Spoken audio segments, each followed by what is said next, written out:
Welcome back guys. तो अब हम पढ़ने वाले हैं ऑब्जेक्टिव ऑफ ट्रांसमिशन लाइन। और transmission line must be capable of delivering large power with minimum line loss so that transmission efficiency become high. ठीक है, तो ट्रांसमिशन लाइन हमेशा एक ऐसा होना चाहिए कि जिसके पास कैपेसिटी हो बहुत ही लार्ज पावर को वो ट्रांसमिट कर सके, और वो भी मिनिमम लाइन लॉस को लेते हुए। ठीक है, ऐसा करने से ट्रांसमिशन की एफिशिएंसी क्या हो जाती है, हाई हो जाती है। हमने पढ़ा था कि रिसीविंग एंड पावर जो होता है वो हमेशा होता है सेंडिंग एंड वोल्टेज के square upon XL into sine delta. ठीक है, तो डेल्टा जो है क्या होता है, वो वी एंड आई के बीच का एंगल होता है, और ये जितना मैक्सिमम होगा उतनी ही अच्छी हमारी रिसीविंग एंड पावर होगी। तो ideally alpha should be 90 degree पे मैक्सिमम पावर ट्रांसमिशन होगा, यानी receiving end power sending end power की इक्वल होगी। ओके, तो हम ये भी यहाँ देख रहे हैं कि अगर हमारा रिएक्टेंस कम होगा तो हमारा रिसीविंग एंड पावर बढ़ जाएगा, और हमारा रिसीविंग एंड पावर जब जब बढ़ेगा तो हमारी क्या बढ़ेगी, एफिशिएंसी बढ़ेगी। यानी कि हम रिएक्टेंस को कम करके रिसीविंग एंड पावर, या फिर रिएक्टेंस को कम करके हम ट्रांसमिशन लाइन की एफिशिएंसी को इम्प्रूव कर सकते हैं। ठीक है, आगे देखते हैं। तो ये जो रिएक्टेंस है हम इसको कम कैसे कर सकते हैं। ठीक है, by using parallel lines, by using series capacitor and by using bundled conductors. Okay, तो बंडल्ड कंडक्टर क्यों है, क्योंकि हमको पता है जो इंडक्टेंस का फॉर्मूला होता है उसमें जो हमारा वायर होता है, जो कंडक्टर होता है, उसका जो इंडक्टेंस होता है वो डिपेंड करता है 2 इंटू 10⁻⁻⁷ ln_d अपॉन 0.7788 r, यानी रेडियस पे। राइट, तो जब हम बंडल्ड कंडक्टर यूज़ करते हैं तो हमारा जो रेडियस है वो क्या हो रहा है, वो बढ़ जा रहा है। जो इफेक्टिव रेडियस होता है, जैसे कि मैं फिर से दिखाता हूँ, जैसे ऐसे करके ढेर सारे बंडल में अगर है तो इफ़ेक्टिव रेडियस जो है वो इंक्रीज़ कर जाता है, और इफ़ेक्टिव रेडियस इंक्रीज़ करने की वजह से इंडक्टेंस कम हो जाता है, और इंडक्टेंस के कम होने की वजह से रिएक्टेंस कम हो जाता है। और हमने अभी पीछे देखा कि रिएक्टेंस के कम होने से रिसीविंग एंड पावर बढ़ती है, देयरफॉर एफिशिएंसी भी बढ़ जाती है। तो by using bundled conductor the effective radius is increased, which reduces the inductance of the line, therefore reactance and increasing power transfer capability. ठीक है, तो पहला ऑब्जेक्टिव क्या था, इंडक्टेंस को कम करना, या फिर और रिएक्टेंस को कम करना। और रिएक्टेंस को कैसे कम कर सकते थे, पैरेलल लाइन यूज़ करके, सीरीज कैपेसिटर यूज़ करके, या फिर बंडल कंडक्टर को यूज़ करके। सेकेंड ऑब्जेक्टिव हमारा होता है ट्रांसमिशन लाइन का कि voltage regulation must be low, minimum possible. जितना कम से कम वोल्टेज रेगुलेशन होगा उतना ही बेटर। ठीक है, तो वोल्टेज रेगुलेशन हम जो देते हैं वो हमेशा देते हैं no load voltage minus full load voltage upon में फुल लोड वोल्टेज। ठीक है,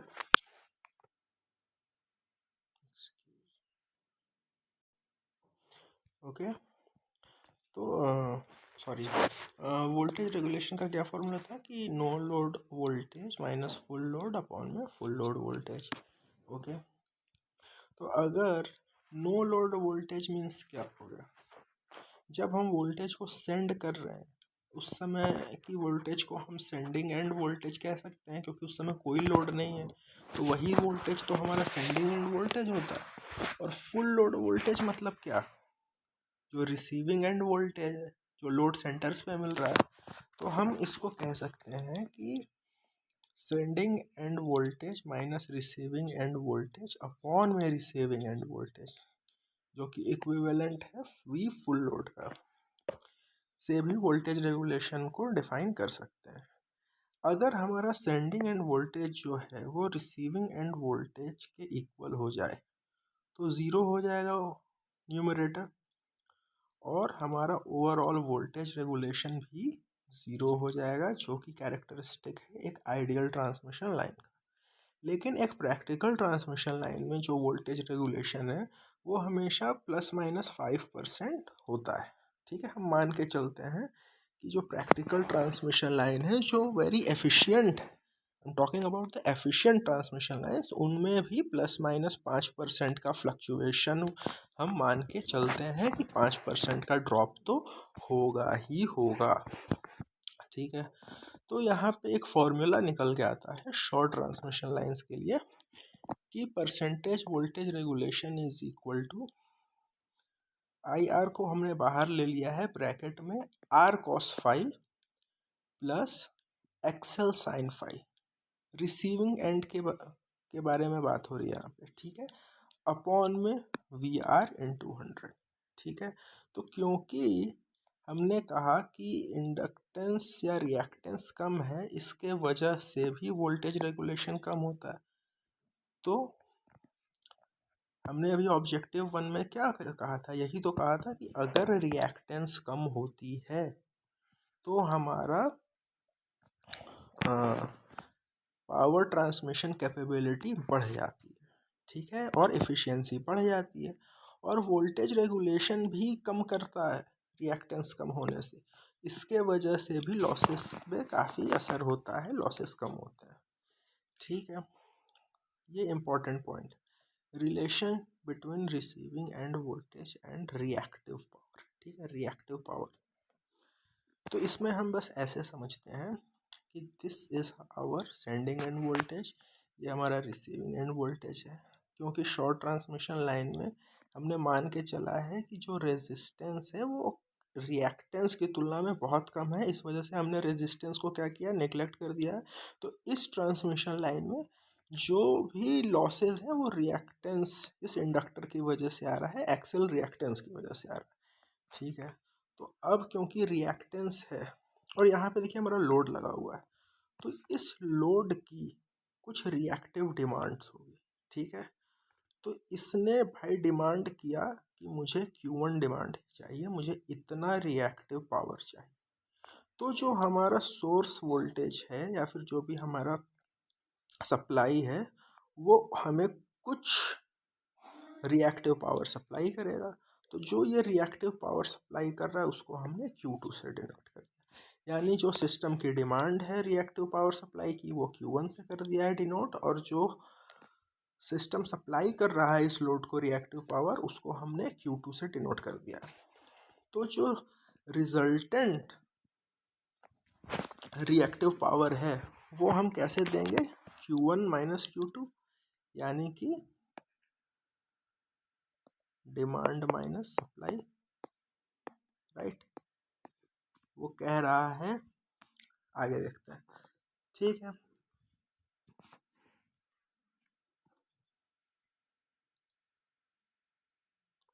अब हमने यहाँ देखा था पीछे कि क्यू आर जो है वो Q1 माइनस Q2 था।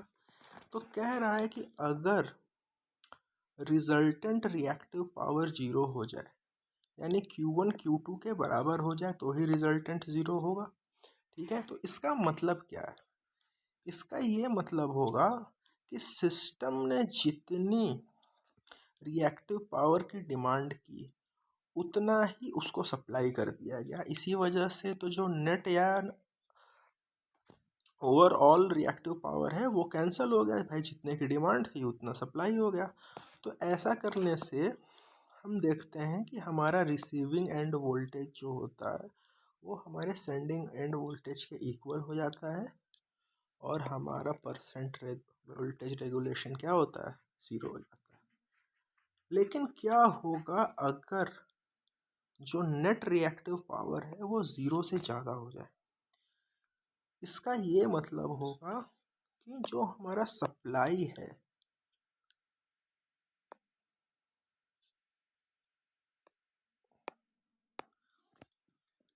वो कम है डिमांड से, यानी हमारा डिमांड रिएक्टिव पावर का ज़्यादा है लेकिन हमारा सिस्टम उतना रिएक्टिव पावर सप्लाई नहीं कर पा रहा है। ठीक है, इस केस में जो सेंडिंग एंड वोल्टेज होगा वो रिसीविंग एंड वोल्टेज से ज़्यादा होगा और हमारा वोल्टेज रेगुलेशन क्या होगा, पॉजिटिव होगा।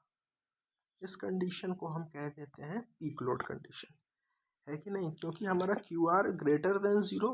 तो क्यू आर कब जब ज़ीरो से बड़ा होगा, जब हमारा जो डिमांड है वो बड़ा होगा, क्योंकि अगर सप्लाई ज़्यादा कर देंगे तब तो निगेटिव क्यू आ जाएगा, राइट। इस वजह से ये समझना ज़रूरी है कि हमारा जो नेट रिएक्टिव पावर है वो जीरो से ज़्यादा होने का मतलब ही यही है कि सप्लाई से ज़्यादा डिमांड हो गई है, डिमांड ज़्यादा है रिएक्टिव पावर की as compare to the supply. Supply अपनी ओर से जितना रिएक्टिव पावर भेज रहा है उससे ज़्यादा लोड की डिमांड है, वो और मांग रहा है।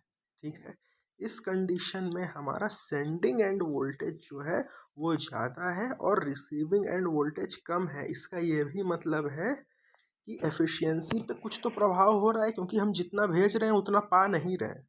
ठीक है, और जनरली यही होता है प्रैक्टिकल कंडीशंस में। ठीक है, आगे देखते हैं क्या हो जाए अगर नेट रिएक्टिव पावर जो है ज़ीरो से कम हो जाए। इसका मतलब Q1 जो है वो कम हो गया Q2 से। इसका ये मतलब है कि लोड जितना डिमांड कर रहा है उससे ज़्यादा उसको रिएक्टिव पावर की सप्लाई मिल रही है।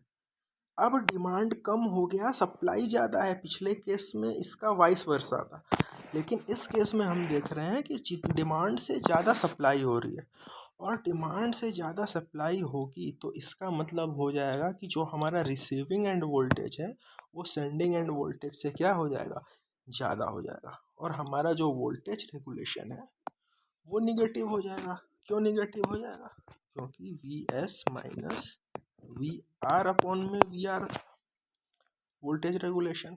अब रिसीविंग एंड वोल्टेज ही जब ज़्यादा हो गया तो ओवरऑल वोल्टेज रेगुलेशन को तो निगेटिव होना ही पड़ेगा, और इसी कंडीशन को हम कह देते हैं फेरांटी इफेक्ट।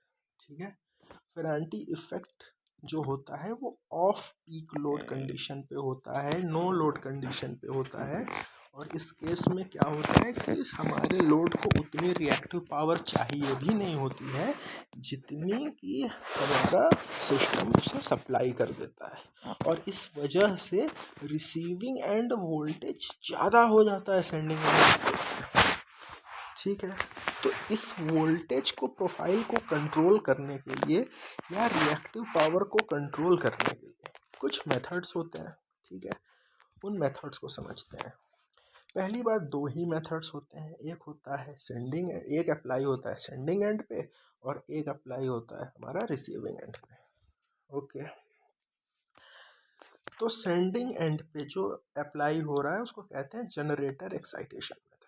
ठीक है, और रिसीविंग एंड पे हम क्या क्या कंट्रोल यूज़ कर सकते हैं, shunt capacitance, series capacitance, shunt reactor, या इसी को फेरांती में यूज़ करते हैं।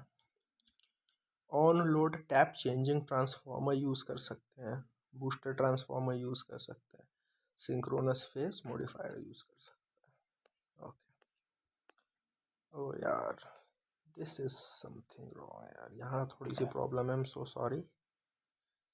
लेकिन मैंने टेलीग्राम से एक बॉट यूज़ करके ये पीडीएफ बनाई थी, लेकिन उसने सही से लिया नहीं।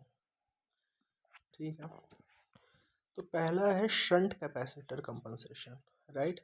तो शंट मींस हो गया पैरेलल में, यानी कि हम लोड से पैरेलल में कुछ कैपेसिटर लगा देते हैं और उससे देखते हैं हमको क्या क्या एडवांटेज मिलता है। तो पहली बात, ये वोल्टेज रेगुलेशन को क्या करता है, मिनिमाइज करता है। ठीक है, पावर फैक्टर को क्या करता है, इम्प्रूव करता है। Increases the stability of the system by reducing the power और लोड एंगल, यानी कि जो स्टेबिलिटी ऑफ द सिस्टम होती है, स्टेबिलिटी, वो हम कह सकते हैं पावर एंगल या लोड एंगल के इन्वर्सली प्रोपोर्शनल होती है। यही तो कह रहा है कि increases the stability of the system, यानी कि शंट कैपेसिटेंस जो होता है या शंट कैपेसिटर होते हैं वो स्टेबिलिटी ऑफ द सिस्टम को इंक्रीज करते हैं बाय रिड्यूसिंग पावर और लोड एंगल, राइट। तो ये कौन काम करते हैं? शंट कैपेसिटर करते हैं, ओके। उसके बाद ये वोल्टेज को भी बूस्ट करते हैं। और एक इम्पॉर्टेंट पॉइंट है शंट कैपेसिटर के रिस्पेक्ट में, शंट कैपेसिटर कंपनसेशन के रिस्पेक्ट में, कि ये वोल्टेज इम्पिडेंस को भी कम करते हैं, सॉरी सर्ज इम्पिडेंस को भी कम करते हैं, ओके। उसके बाद आता है सीरीज कैपेसिटर कंपनसेशन। ये पावर ट्रांसफ़र कैपेबिलिटी को बढ़ा देते हैं, ठीक है। ये वोल्टेज रेगुलेशन को ये भी मिनिमाइज कर रहे हैं, पावर फैक्टर को ये भी इम्प्रूव करते हैं, और ये भी स्टेबिलिटी ऑफ द सिस्टम को बढ़ाते हैं, ठीक है। तो डिफरेंस भी यहीं पे समझ लेंगे तो ज़्यादा सही रहेगा कि शंट कैपेसिटर कंपनसेशन और सीरीज कैपेसिटर कंपनसेशन में डिफरेंस क्या है, ठीक है। स्टेबिलिटी ऑफ द सिस्टम तो इम्प्रूव करता है सीरीज कैपेसिटर कंपनसेशन, लेकिन जो शंट कैपेसिटर कंपनसेशन होता है वो स्टेबिलिटी इंक्रीज कर रहा है लोड या पावर एंगल को रिड्यूस करके, ठीक है। तो यहाँ पे लोड एंगल प्ले में आ जाता है कि shunt capacitor compensation load power angle को कम करके स्टेबिलिटी इंक्रीज कर देता है, ठीक है। Shunt capacitor compensation surge impedance को रिड्यूस करते हैं, ठीक है, और ये वोल्टेज को भी इम्प्रूव करते हैं या बूस्ट करते हैं, राइट। अब देखते हैं शंट रिएक्टर क्या होते हैं। रिएक्टर मीन्स क्या हो गया भैया? एक कॉइल या कुछ भी इंडक्टर जो है, ठीक है। By using shunt reactor means क्या? ये लोड के पैरेलल में लगेंगे। फेरांती इफेक्ट कैन बी कंपनसेटेड। तो शंट रिएक्टर फेरांती इफेक्ट को कंपनसेट करने के लिए यूज़ करते हैं।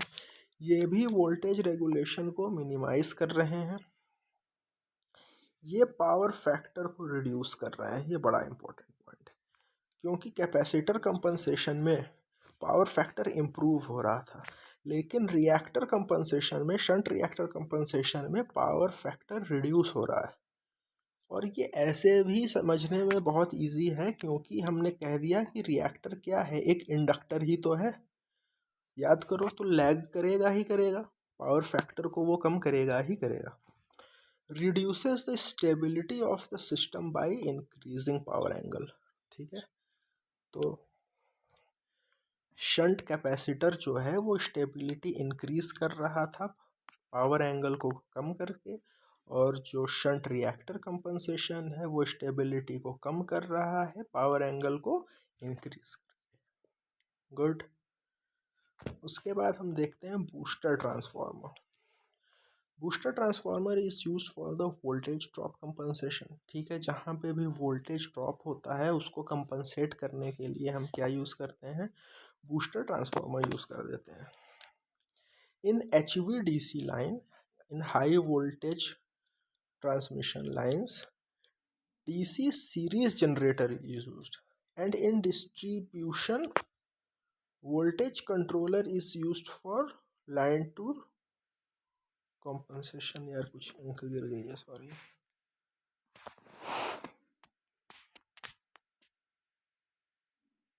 AC वोल्टेज कंट्रोलर होगा, मुझे याद आ रहा है जहाँ तक, ठीक है, हाँ। ठीक है, तो HVDC में, या फिर ऐसे सोचो कि DC सीरीज जनरेटर यूज़ होता है HVDC लाइन में एज अ वोल्टेज बूस्टर, ठीक है। और डिस्ट्रीब्यूशन में में AC वोल्टेज कंट्रोलर यूज़ होता है, ठीक है। उसके बाद हम देखते हैं SPM, सिंक्रोनस फेज मॉडिफायर। ये कांस्टेंट वोल्टेज ट्रांसमिशन होते हैं। It is a synchronous motor running under no load condition. By varying its excitation, it can be operated as overexcited or underexcited. Overexcited synchronous motor behaves as capacitor and underexcited synchronous motor behaves as an inductor. Okay, अगर overexcited synchronous motor है no load पे तो वो capacitor की तरह behave करेगा, और अगर वही सिंक्रोनस मोटर अंडर एक्साइटेड है और नो लोड, तो वो एक इंडक्टर की तरह बिहेव करेगा। अब हम यहाँ देखते हैं comparison between synchronous phase modifier और शंट कंपनसेशन मेथड पे। तो एसपीएम जो है वो हमें स्मूथ वोल्टेज कंट्रोल प्रोवाइड करता है, वेयर एज शंट कंपनसेशन जो है वो step by step voltage control provide करते हैं। एसपीएम सिंगल यूनिट होता है और शंट कंपनसेशन में 2 separate units are required. SPM में रिक्वायर्स स्टार्टिंग मैकेनिज्म, जबकि शंट कंपनसेशन में ऐसी कोई भी आवश्यकता नहीं होती। ओके, एसपीएम में फ्रीक्वेंट मेंटेनेंस की ज़रूरत होती है, इसमें भी कोई रिक्वायरमेंट ऐसी नहीं है। ये एक्टिव और रिएक्टिव पावर दोनों ही एब्सॉर्ब करता है, लेकिन जो शंट कंपनसेशन होता है उसमें सिर्फ रिएक्टिव पावर एब्सॉर्ब होती है। Sorry, SPM do not carry load. ठीक है, ये भी हो गया। Therefore, shunt compensation method is mostly preferred. Shunt compensation हम ज़्यादा यूज़ करते हैं, और ये कहाँ यूज़ होती है? 33 kV और उससे अबव सब स्टेशंस में हम शंट कंपनसेशन यूज़ करते हैं। फिर on load tap changing transformer जो होती हैं वो 132 kV के अबव अगर हम चले जाएं तो हमको ये यूज़ करना पड़ता है। ठीक है, प्रायोरिटी हमारी हमेशा रहेगी पहली नंबर पे कैपेसिटर बैंक। कैपेसिटर बैंक वही शंट कैपेसिटर कंपनसेशन। फिर सेकंड नंबर पे ओएलटीसी ट्रांसफार्मर पे, तीसरे नंबर पे आता है जनरेटर एक्साइटेशन मेथड। ठीक है, अच्छा, जनरेटर एक्साइटेशन मेथड में ज़्यादा कुछ नहीं है, बस छोटा सा है कि it is the best method for the voltage profile control of generator terminal. ठीक है, it is suitable for short transmission line only. ठीक है, ये सिर्फ शॉर्ट ट्रांसमिशन लाइन के लिए यूज़ होता है।